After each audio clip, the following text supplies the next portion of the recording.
Awesome. Everyone, welcome back to the podcast.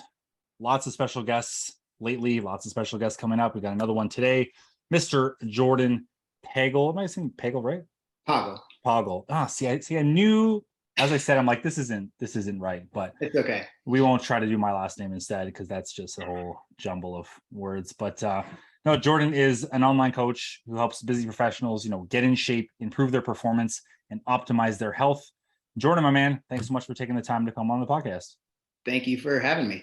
Awesome, man. I'm looking forward to digging in. We've talked off and on for a bit, but never in like this depth. So I'm really looking to know more. I mean, I guess selfishly is more about you. Like what were you like growing up, and then what got you into fitness in the first place? Yeah, for sure. I think my story is probably similar to a lot of coaches out there. I was overweight pretty much since I was a young kid.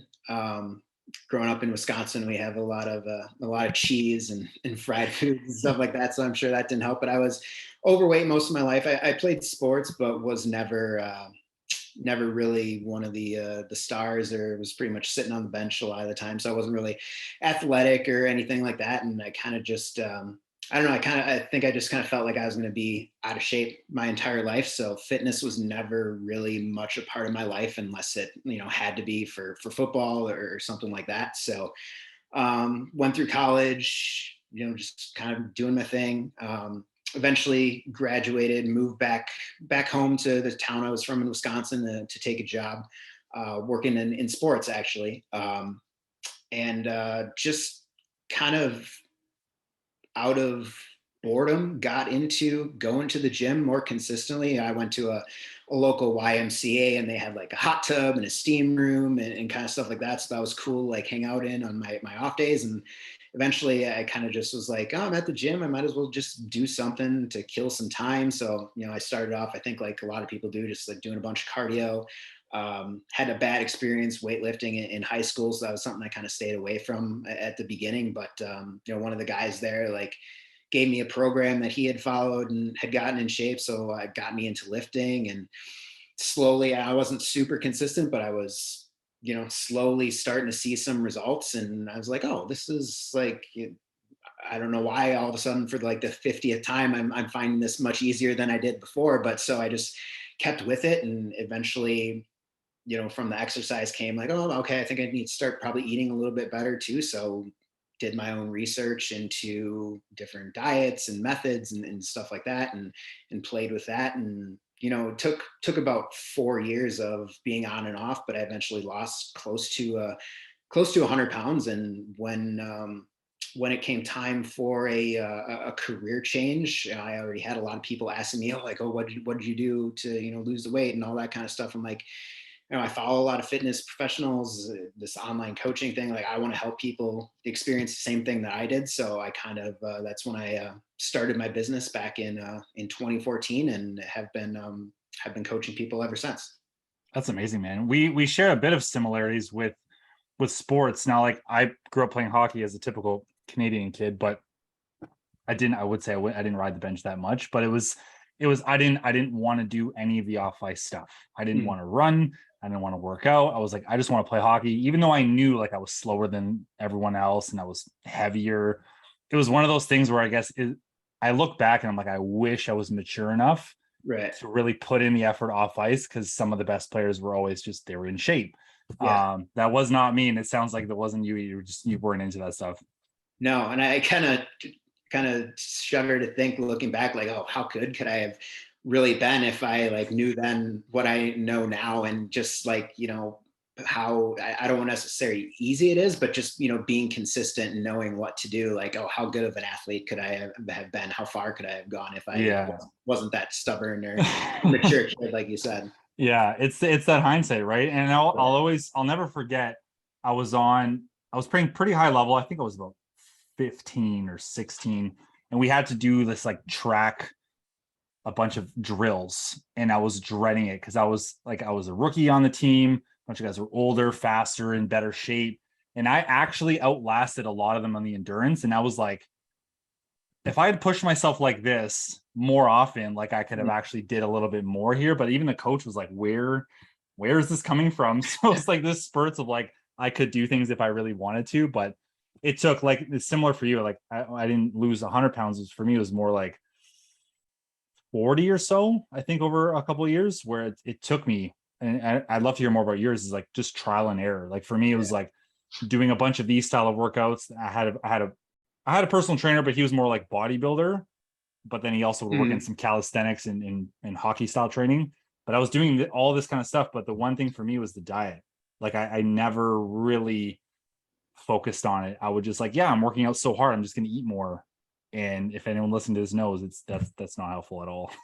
Right. Yeah, 100%. For me, it was like, I think I started off with one of those very fad type dangerous diets. I think it was the HCG diet or whatever, which Oh, yeah, yeah. when you're only eating 500 calories a day, you're gonna drop weight. But eventually I kind of graduated. Like I was following just a typical, I think it was bodybuilder style workout, but that was, I was enjoying it. I was getting stronger. I could see results there. And then, I came across, remember every morning at work, one of the first things I would do, I'd have like my list of websites I would read, and Ask Men was one of them. Okay. And I remember they had this article. It was written by John Romano. I don't know if you know, Yeah. you're Yeah.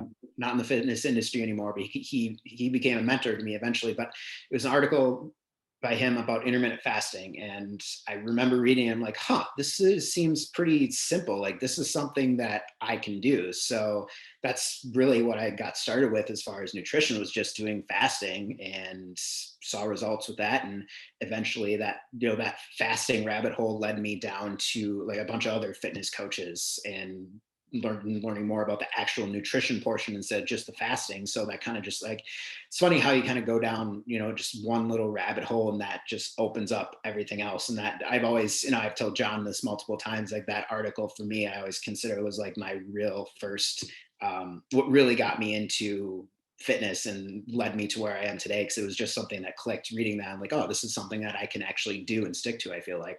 That's huge. Yeah. I think the important thing too is you're open-minded enough to learn more. I think that's what happens sometimes with people. Like they'll see one method of eating or training, and it's just like tunnel vision. It's like, that's all I'm going to do. That's all everyone should do. But in your case, it was like, no, I love this, but let's learn more about nutrition in general, which I think is necessary. And I think that's why what makes you a good coach is you're well-rounded. It's not just like a one-track mind. Everyone has to do it this way. It's, there's different ways to do this, but here, what's going to work for you. Yeah, I think for a lot of people, just a big part of help more people be successful is just being open to learning. Like you said, like don't get stuck on this one thing, or like if something worked once and going back to it all the time because it worked before. Like I rarely do fasting anymore. I don't really recommend it too often anymore, just because my views have changed. But it's like that's got me started and got me started learning more. And just, I think, yeah, being open to learning new things and trying new methods is something important both for coaches and clients. 100%. Yeah. And I find myself, I don't know if I would call it like fasting, like with intention. It's more, I just wake up, I'll have a tall coffee. And then what I'll do is, one of my clients graciously gave me like 2 pounds of protein coffee.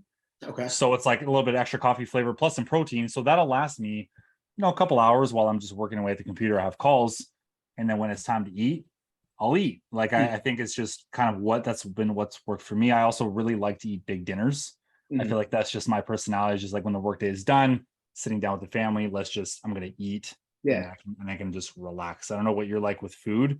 If I have a really big breakfast, it can help, but it can also be like, I don't really know if I can like jump on calls and like right now kind of thing. Yeah. I used to be that way. I used to like do the fasting and have like these huge like dinners and stuff like that. Now I'm at like, whatever it is about my body, or just like the style that I've done now. Like I prefer small dinners and just eating a little bit more frequently throughout the day, especially too, like most of the time I train in the morning because I don't like having to interrupt my day to go to the gym or anything like that. So I go get it done, and then, getting in something post workout, since I haven't eaten beforehand, is, I find that to be much more doable for me, and stuff like that. And but I think that's what, like we talked about too, just being open to different methods and trying things and seeing, what is going to work best for you. Yeah, 100%. Now, over the course of the last, I guess would be, let's do a few years. Let's say like the whole 8 years, but like Now your work's, I'd say, probably busier than ever, I can imagine. Was Mhm. your training always something you wanted to get done in the morning, or did you used to do afternoon workouts? I've really been all over the board. It kind of depended on like where I was with work. For a while there, I was really like I loved my morning workouts. I love just getting up early in the morning, getting work done. I feel like I'm so much more productive in the morning anyway. So I would like get up and work for an hour and then go to the gym at like 6 a.m. Wow. And then it kind of shifted. Like I moved in with my girlfriend in Colorado from Wisconsin, and so like I would go during the day, and then we moved out here to California, and I'm like, well, with my schedule, like I know I don't enjoy doing it during the day.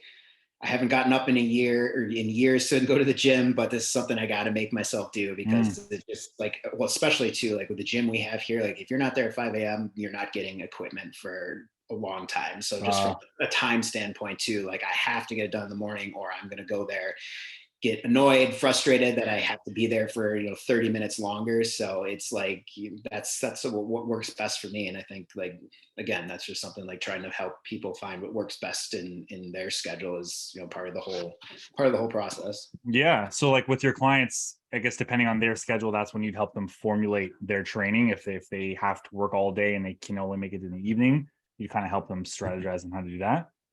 Yeah, for sure. I mean, it definitely comes down to what's going to work best for them. I always say especially if they're working long hours and they have like family too and responsibilities at night, you have to try to push them to get it done in the morning because it's just if you don't get it done in the morning, the longer it goes on during the day, the more things can get in the way that you're just gonna put it off. So, and I was just talking with somebody the other day, they're like, yeah, I can't work out any other time in the morning, but I have just such a hard time getting up. I'm like, well, if you can't get it done any other time of the day, then this is when you have to make it a point to do it. And I dug a little bit deeper with him. I asked him, is he maybe he's not sleeping well or something like that. And sleep was good. He just didn't want to get out of bed. I'm like, well, you have a choice. You can either get up a little bit earlier and get your workout in, or it's not going to happen. Which would you prefer? So it's like working with the clients, but too, like, especially now, I think with COVID and everything, the last couple of years, I have a lot of clients who have pretty well equipped gyms at home, which is very comes in very handy. So Hmm.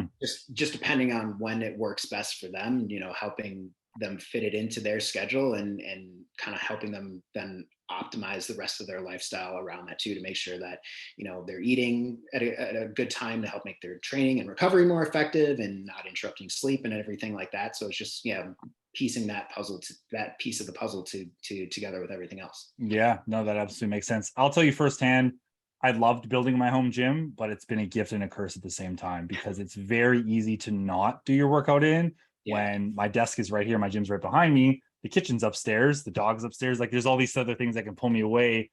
Whereas if I think, and it was going well pre-COVID too, where I was going to the gym early in the morning. I was like, I'm just gonna get up at 6 and just go and come back in time enough to, start the family breakfast and all that stuff.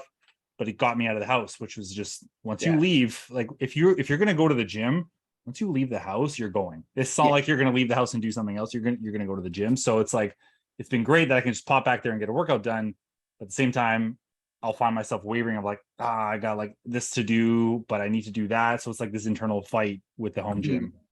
I always go back and forth on if like when we get a house where I can actually do it, if I want to build a home gym or not, because in the same way, like I enjoy the process of leaving the house, going to the gym, being in that environment with other people, but at the same time too, like if it's busy or if I can't get a piece of equipment I want, it gets very frustrating. And like I just want to be able to move from one thing to the next with the equipment that I want. So it's like this catch 22 is like, do I really want to invest that money in a gym or just find a really good gym and go to that? So Yeah, let's it's just put a little bit more money into like a better gym instead of yeah. yeah, that might be the next play.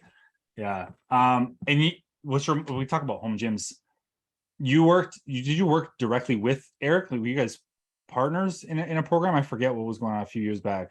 No, I've been just a coach for Eric for a number of years now, so just taking in clients here and there whenever they have he has, an Oh, overflow of okay. clients or anything like that. So for a while there, it was just me and him. Like he was kind of done with the coaching side of things, and I was Mhm. taking on more clients.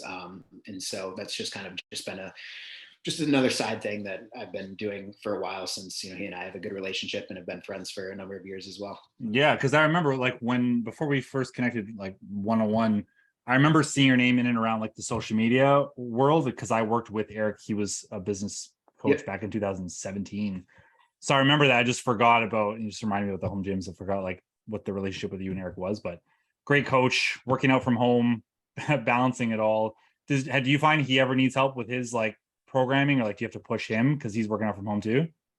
Yeah, so I actually coached, like, did programming for Eric for a while, and we get talking about this stuff all the time, like in the weeds and stuff of fitness. But I think we all need that push, especially I think people working out from home too. That's like you said, that's one of the things. Like, there's so many other distractions at home. It's so easy to leave, or to leave and go to the gym and get it done much easier. But yeah, I think we all have those distractions, or need that push or that motivation. And that's why, like, even I've had a coach for, God, I don't, like, 5-6 years now, and I don't know if I'll ever be without one, just for that, being accountable to somebody. Like, we all have our blind spots, and being accountable to somebody is Mhm. just, it always helps, I think, in any respect.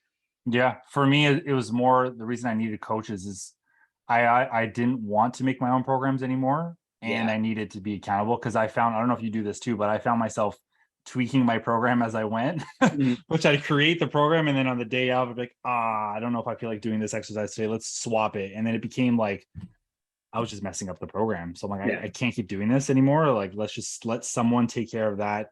I'll execute, and we just move on. Yeah. And I think, for me, especially, like, I think it surprises a lot of clients, maybe when a coach, we say, like, we have coaches too, but for me, nothing has taught me more about coaching than having a coach, and how to apply different things to clients, and stuff like that. So that's, I mean, yeah, the accountability and not having to do your own programs is Yeah. fantastic. But for me, the educational value is, it's worth every single penny that, I would spend on a coach. Absolutely, one of the best investments. Yeah. Um, that's cool. So I want to talk about when you first became a coach. Like, what? Because you said it was a bit of a career change. What Mm. was that? What was that like for you? It was definitely shocking. First of all, because, like, I was working for a baseball team. It was something I had done since I was like 14, and so, like, a big part of my job was sales and, like, selling advertising and stuff like that. And I wasn't good at it. I didn't really have a ton of training. I didn't never done it before, and, like, I just didn't know how to do it. So eventually, like, they're like, we love having you here, but, like, your sales numbers just can't support, like, us keeping you. So they had to let me go. Mm, And at that point, I was like, oh my God, I don't know what I'm going to do. This is all I have ever done. This is all I really saw myself doing. And then I just, like, jumped into the coaching thing. Like, I decided, like, okay, this is what I enjoy doing. This is what I know. I have people asking me about it. I've followed enough trainers and coaches. I got John Goodman's first, I think his first book, his first two books or whatever it was, and read those. And I'm like, yeah, I can do this. So I kind of just set up a blog, started writing, set up a website, and I did some in-person training at the YMCA for a while, but I always knew that I wanted to do, like, the online coaching things, and mhm. enjoyed the writing and all that kind of stuff. So that's kind of how I got started. And it was definitely a rocky first couple of years, I think, like it was for anybody. But I definitely had some good mentors and stuff along the way that have helped me get to where I am today. Yeah, that's awesome, man. I didn't realize. I mean, so your average coach, right? They're spending years usually on the gym floor. For Mhm. you, is like you knew that like online coaching was going to be the direction you wanted to head. Mhm. What made you decide like that's the way instead of the usual like on the floor route first?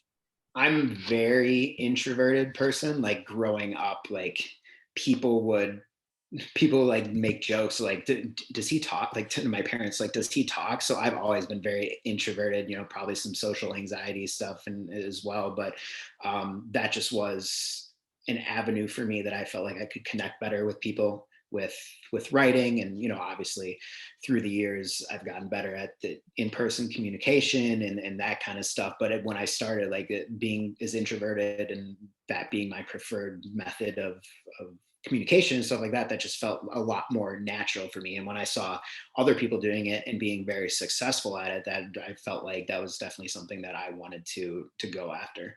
Okay, yeah, that makes a lot of sense. I mean, it's the gym floor kind of forces you to be, I guess, personable would be the word I describe it, because you Yeah. have to work with people nonstop all day, and I sometimes I miss it, but at the same time, like, the time freedom is something that I love, and which I say time freedom, but I'm busier than ever. But like, for me, it's more when we've had our firstborn, I was missing so much. I was out of the Mhm. house all day, so I'm like, I don't want this to be my life when my kids are young, especially. Yeah. So that's what pushed me to do Online Trainer Academy level 1 back in 2015, 16. Bought John McGoodman's books, Ignite the Fire, and I forget the name of the other one. But those are definitely, like, they were huge and just kickstarting my mind. It's like, well, this is a real thing, because back Mhm. then, and when you did in 2014, like, online coaching was pretty new. Like, that was 8 years ago now. Yeah. What was that like? Like, did you have to explain to people what it was? Were people aware? Like, they just brush you off, like they don't know what that is? I still have to explain to people what it is a lot of the times. Yeah, my family, most of my family didn't really understand it at all. My parents were supportive, but the rest of my family was very leery of it. I remember asking my grandparents early on for, like, some money to help. I don't remember what it was. I think do some advertising and stuff like that, and they definitely did not believe in it at all. So it's definitely something that, is definitely tough going early on. I think, especially when you are essentially starting from nothing, starting from scratch, and not having a lot of experience as a coach, and not having a lot of testimonials and stuff like that, and just basically giving away training for free, and all that kind of stuff that you do when you get started. It was definitely tough, and definitely a grind. And, like I said, thankfully, I was able to, you know, John Romanello did a mastermind early on. Eric and I were a part of that, and that's where I met a lot of other coaches and made connections that just kind of helped me move up the ranks and get in front of some of the right people, and be able to, display my abilities as a coach on a broader scale, which is really what it has helped me, get to where I am today. That's huge, man. What do you think has changed or improved in terms of, like, your coaching and being able to help people online? I definitely think my depth of knowledge and just experience. Like, I remember when I got, for a while there, I was working for a coaching company where I got, with, like, clients sent at me left and right, and just being able to work with that many people gave me so much more knowledge and understanding, both about, like, the body and people as a whole, but also just how to deal with clients and how to speak to people and stuff like that. I think that was, you can put in place macros and exercise plans and whatever else, and you can get people pretty good results. But if you can't, like, coach them and understand them, and get them to understand why they're doing these things, then they're always probably going to struggle. And I think that's where my growth over the last 5 years has occurred the most, is just being able to understand and connect with the individual better than just giving somebody macros and a workout plan. 100%. I'd attest to that 100%. That was the biggest difference maker for me, was like how much more there is to this than just a training program, personal training sessions, and like what to eat every Yeah. single day. Like, I think I've talked about it on the podcast before, like the difference between a trainer and a coach. As a coach is, you have to really dig deep with people. You have to have some uncomfortable conversations. You have to get people to come to some realizations on their own, but it's Mhm. really an all-encompassing thing where it's not just the food you eat, it's not just the workouts.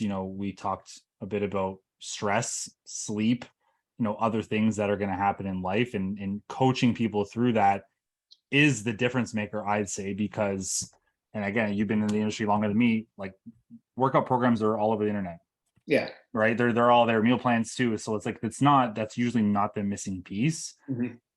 What would you say has been the biggest difference maker for your clients now? Like, is it calls? Is it just the support, accountability, or is it like your ability to tailor programs to them?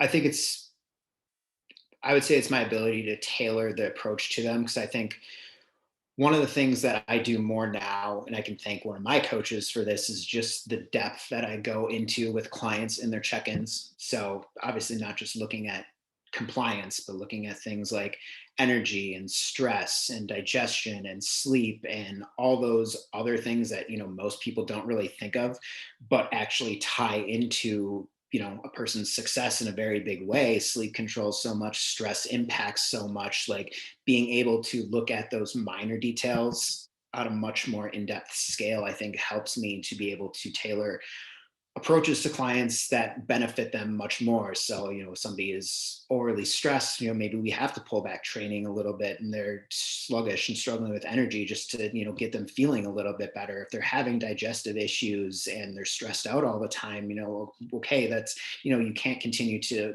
put more stress on yourself. We have to be able to address these things too. So, that was something that when I started working with a coach who asked me all these questions every single week, I was like, why am I being asked all this? But as I learned and understood more, like, these things are critical for, not just whatever, your goal is over the next 4 or 6 months, but for the next 40 or 60 years. Like, you have to be able to, you want to live a quality life for forever, not just for, the next year or whatever. So, and I think going back to what you said about, difference between a trainer and a coach, I would go one step further than that. Is, I really look at myself as an educator too, and helping to help people understand, why things are what they are, why maybe they feel this way, why are they experiencing these certain things, so that ultimately whenever we are done working together, they can still take this information and apply it every day in their lives to be able to continue to see this success and live the quality of life that they want.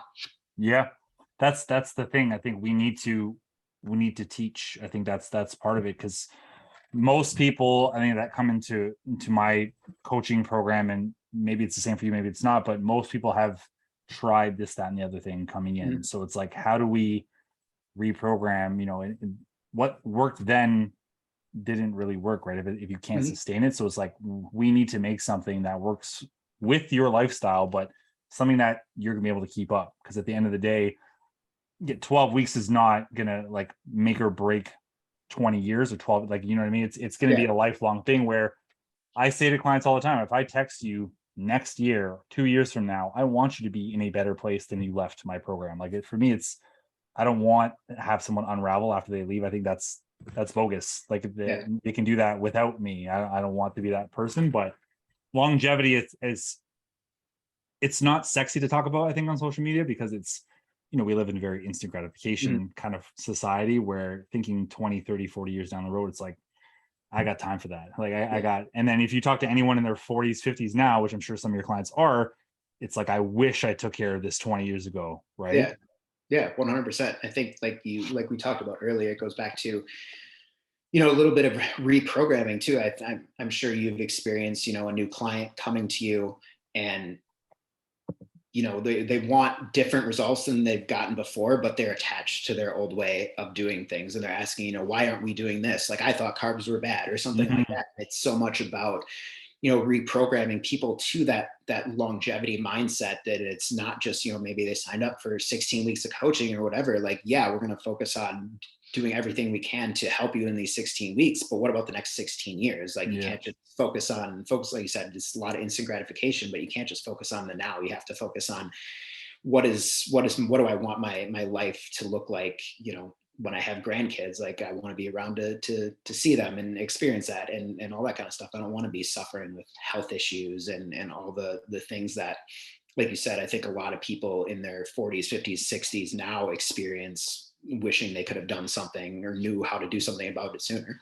Mm-hmm. Yeah, 100%. And I think, the reprogramming of people's like intentions or strategies, it's not inherently their fault either. That's the tough part. Like, it's not their fault. It's like, that's what they were taught. That's what they learned. They can think back to a time when they lost 20 pounds and they felt amazing, even though we know that wasn't sustainable. And that's why they've come around a few years later, like, I need to do something good. So it's like, anyone listening to this, it's not your fault if you still think like carbs are bad for you. You can't eat after 9 p.m. It's just, that stuff is either fear mongering or it's just been around for too long, where it almost becomes this like false truth where it's knowledge that everyone thinks is true, but when you dig in deeper, it's coaches will help you see that it's really not. It's not helpful either. Yeah. Yeah, 100%. And I think the other thing to remember too is that like we as people change, our bodies change, our hormones change, our lifestyle, our stresses change. All these things impact what we're doing as far as a plan. And, maybe you were in your 20s and you did some sort of low carb approach. You had no stress. You were single, you'll be able to make your own schedule or whatever else. And now you're 40 with a family and a stressful job and a busy schedule. Like that same approach is probably going to cause you more harm than do good for you. And that's why it's so important. I feel like in my approach is looking at all these different factors and focusing so much on the lifestyle and making sure what we're doing with nutrition, with training fits into that lifestyle and makes what you're doing better, not worse. I love that you said that. Yeah. I mean, it's nothing's more not painful to hear than, a mother of two in her 40s thinking back to a time when she was in her 20s pre-kids. And I have to tell, it's not fair. Like, you're not being fair to yourself. Comparing pre-kids to post-kids, to me, is one of the biggest lifestyle changes you can make. And your body is not the same at all. Yeah. Neither is your life, right? And you brought up the 20s. Sometimes I think back to when I was in my early 20s. I had all the time in the world. I could go to the gym for 3 hours if I wanted to. I had no really other cares in the world. I had a girlfriend at the time and a part-time job, and that's it. And I played hockey. Yeah. I could do whatever I wanted. Now at 32, almost 33, it's like, okay, I got 2 kids and I'm running a business and I'm also a mentor and I have a wife. And it's like, it's almost like I don't know what to do at times, or I'm overwhelmed with things. Whereas if I could jump back 10 years, I'm like, I had it so easy. So it's not even fair to compare. I know. I don't remember who I was saying this to the other day. It was like, we always, when we were younger, we wanted to get older and be able to do all these great things. But now it's like you said, it's, family and business and all these other things that come with growth and getting older that, they're great, but they also like require adjustments in other areas of your life as well. Yeah, 100%. And those adjustments are the key. Like if I didn't make any adjustments, I wouldn't be in any sort of shape to either for myself physically or like being able to take care of my family or run a business. I feel like if I didn't make the tweaks that I've made over the years and learned the hard lessons that I guess was stubbornly learned on my own, I wouldn't be where I am today. So it's tough. It's like that. You can't be stuck in where you used to be. You have to kind of accept where you are now and ask yourself, like, what changes can I make today? Yeah, 100%. Yeah, that's the biggest thing with your clients. Do you find like it's an average? Are there parents? Are they 40 plus? What do you find with them? Yeah, so most of my clients, I say it's a pretty even mix of parents and, maybe they're single or they're in a relationship, but not married or have kids yet. So it's definitely balancing, kind of helping 2 different subgroups of people, people with more time, people with maybe more responsibilities. But yeah, I've definitely found that it, especially with the people who have kids or more responsibilities or, maybe business owners or stuff like that who are busier, it's really comes down to, more than anything, helping them find time in their day and helping them figure out what is going to be the most important thing to prioritize to help them, start getting the results that they want. And also too, helping them manage expectations. Like, you have a lot going on, you have these responsibilities, like you're not going to lose, 20 pounds in 12 weeks or whatever it might be. Like, don't put that, helping them just manage their expectations, I think and you would probably agree, is another just big component of coaching and working with people. It's huge. Yeah. Because if someone goes in with one expectation, us as the coach have another, it makes for a rough time for both parties. And it's not fair to either. And I think the biggest thing is that I've seen, and I've come to more of a realization of it lately. It's like when someone jumps into a program, whether with a coach or not, it's like, okay, I'm going to do this program. I'm going to lose the weight and I'm going to go back to my regular way of life. Well, like, that's not, that's not how it works. Right. Like, yeah, you have to change eating patterns.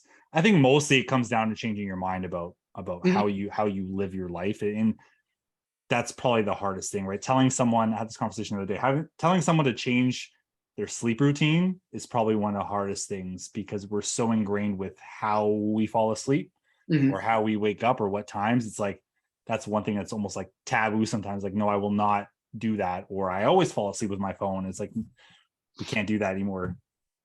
Yeah, I mean that's one thing. Like sleep has become a very big focus for all my clients, and so I've really tried to do a good job up front of setting that expectation and explaining to them why it's so important. I think that one of the biggest ones that and I'm sure, I think you put up a post about this last week before the holiday weekend. Mm-hmm. uh, the biggest one that I run into with people is not wanting to change their alcohol habits.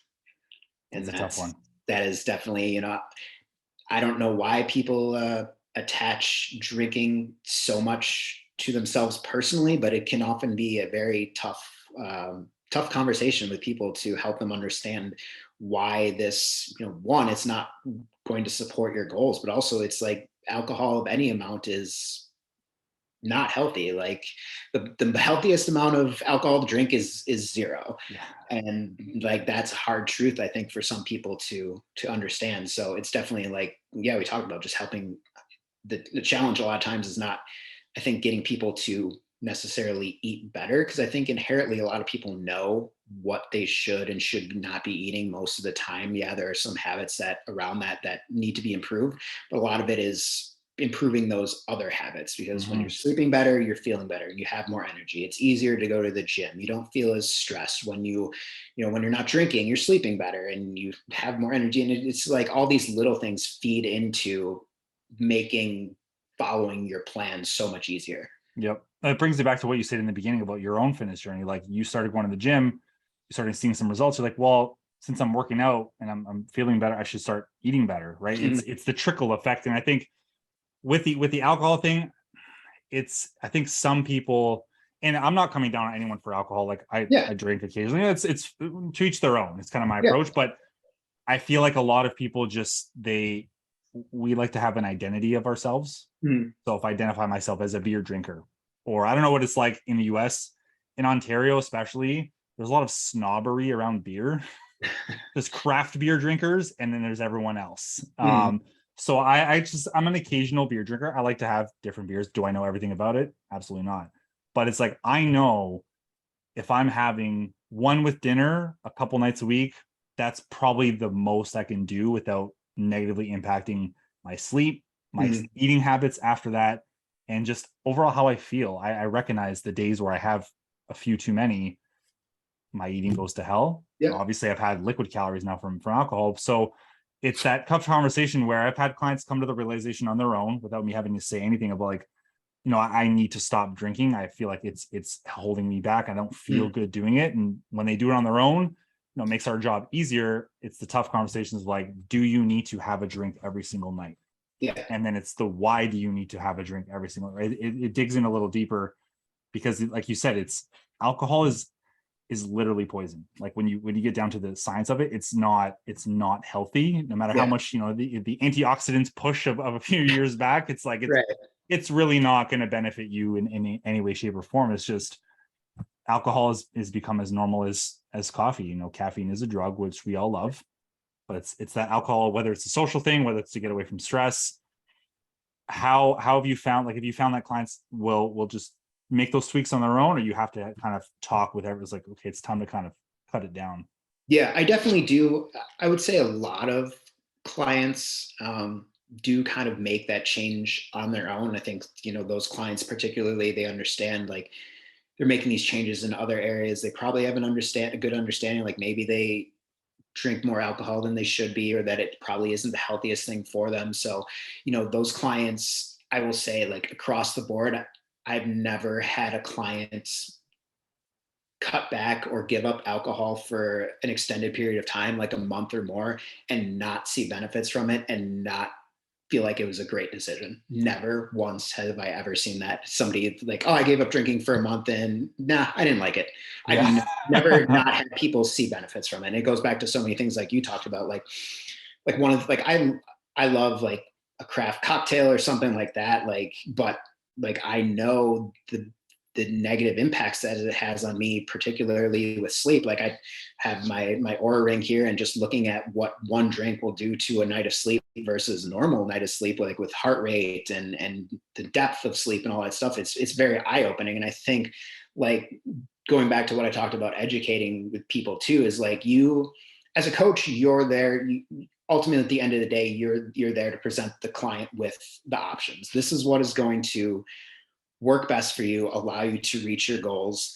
If you continue to do X, Y, and Z, this is what's going to happen. And at the end of the day, like, they have to make that decision for themselves. You can only lay out the options and educate them on why one thing is better for them than the other. But at the end of the day, like, they have to make their own decisions. And if you provided them with the support and the education, like, at the end of the day, you can't do things for them. And just making sure that you're helping them understand where they want to be and what is going to take for them to get there is, I think, the most important thing. And just so they're making their decisions from an educated place. 100%. You said it, man. I think the clients that see the best results end up having that education, but also the realization of they themselves need to make the change. I think I think it's just human nature, right? And I watch my 5-year-old do it all the time. When he's struggling with something, I want to jump in. I want to just do it for him, but I have to stop myself because I know that it's important for him to be able to do these things on his own. Even as struggling as he is, or as frustrated as he gets, it's like he has to fight that. So with clients, it's almost the same of like, I can tell you everything, I can try to teach you everything, but I can't do it for you. And I can't tell you what to do, right? At the end of the day, you have to come up with the answer, the solution on your own, because that's when it sticks. Yeah. Anything you ever kind of do and learn in life, it's like you have to inherently do it for you and with yourself. It's not, you can't live life doing things because people tell you to do them, basically. Yeah, right. 100%. And I have my longest term client. She's been with me for over 5 years now, and we have a phone call every week or every other week, and occasionally she'll just say, like, she'll say something that I told her a long time ago, and she'll be like, see, I listen. Sometimes it just takes me a while. And that goes back to what you said. Like, you just have to kind of come to the realization on your own. Or I talk about this a lot with my clients too. Like, a lot of the stuff that we're doing, you can't replicate, you can't explain, you have to experience it. So going to a 4th of July party and overeating and not feeling great the next day, it's that experience that teaches you next time, maybe I have to make some different choices. And that's, again, you can say as a coach all you want, eat mindfully, don't overeat, focus on protein and veggies and that kind of stuff. But until you actually experience what the opposite side of that is and how it makes you feel, like, you don't really understand it. And that's why I think as a coach, we always encourage clients, like, maybe they sign up for 12 weeks or 16 weeks or whatever, but really to completely understand, like, everything involved in truly making a permanent transformation, it's going to take much longer than that. Yeah, 100%. And we can give the strategies and the tips and what to look out for. And I think in terms of like long weekends and like 4th of July just passed, as we're recording this, I think a lot of people have experienced that, like, not feeling good after the weekend, but it's been normal for them. Yes. Whereas now they want to make the change of, like, they don't want to feel that way. So it's like, we can help you before the holiday comes, but what you're doing with it after or during is entirely up to you, whether you want to follow suit. And I think sometimes you have to have that internal battle with yourself. Like I talked about earlier with like workouts. Like, I know the workouts are going to help me feel better, operate better. I know the weeks that I don't work out, I feel terrible. Like, I don't show up the best. Mental health isn't great. Physically, I don't feel good. No energy, no sleep well. So it's like, I had to live through it, to fight through the mud kind of to come out and figure it out for myself. But yeah, I mean, I think a lot of what we do is repetition on our end too. Like, I tell people all the time, like, long-term fitness isn't sexy because it just becomes another thing that you do. The results are sexy because you feel great. You're living the life you want to live, but it's like, you have to do the same things day in, day out, whether it's eating at the same time or sleeping at the same time, eating a lot of the similar meals. As I say it, it sounds repetitive and mundane, but it, is brushing your teeth exciting? You know what I mean? Like, is going to the bathroom and wiping after exciting? No, at least I don't think it is. But fitness is the same. It's like you go and work out, get it done, and live. And I think that's, at the end of the day, like, that's has to be the long-term approach, is just repetition over time.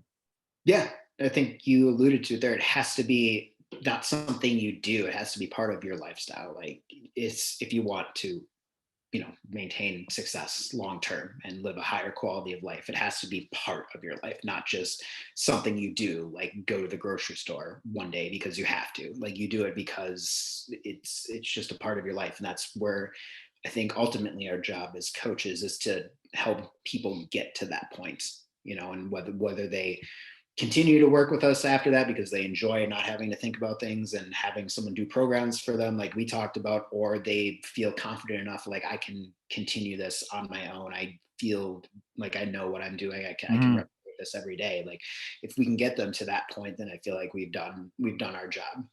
Yep. Took the words out of my mouth. At this point, Jorden, my man, I'd love to put you on the spot and ask for one golden nugget for the audience. It could be literally anything. Yeah, I think kind of going back to something maybe we talked about a little bit earlier, like, manage your expectations. Like, don't put, I think a lot of people put unnecessary pressure on themselves, like feeling like they have to accomplish a certain goal in a certain amount of time, like lose 20 pounds in 12 weeks or whatever. Like, all you're doing at that point is putting more stress on yourself, putting more pressure on yourself to feel like you have to be perfect, which we know never works out. You're never going to be perfect.